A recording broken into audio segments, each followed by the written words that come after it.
Sige pala, pang garterized din eh. Makakonect mga parents ko.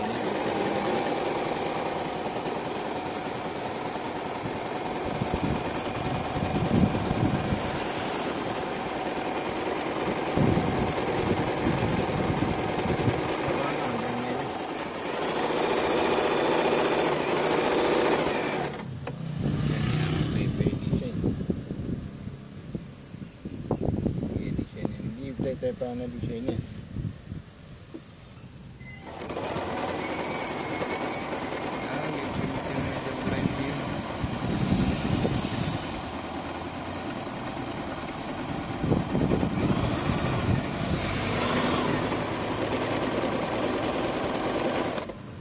Sa scallop naman.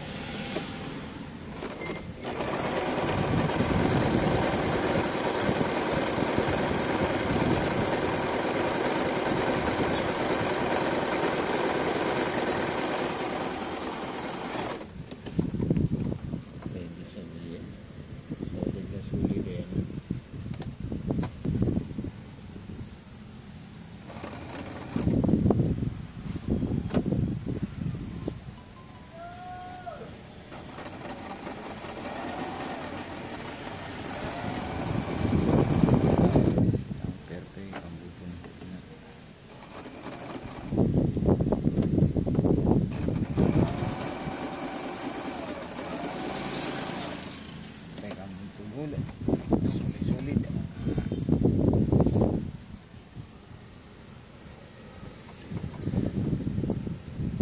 Ito po yung ating street line. So yung street line po mga mamin sir at mga kasawing machine, dalawang klase. Ito yung ordinary, ito naman po yung pang zipper. Yung sa zigzag naman po, pwede po tayo kumuha ng small, medium at saka large. Ayan.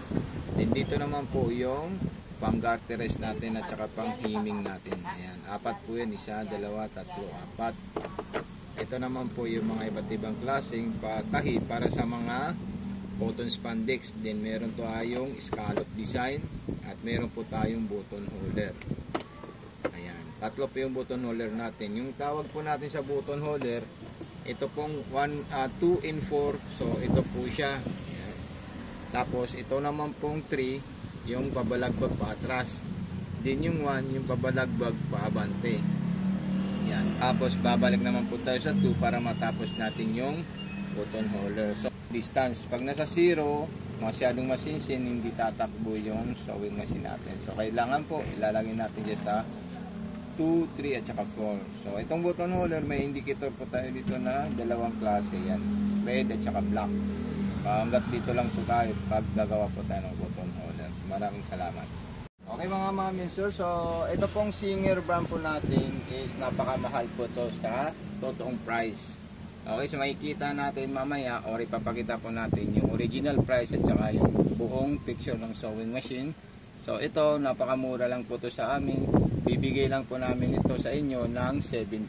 Kung sa actual price ng ating sewing machine, pag sinerge sa Google at sa store ng Singer, aabot po ito ng 12 hanggang 14-15. So, yun po mga maminsin. Okay. Ito po yung model natin traditional.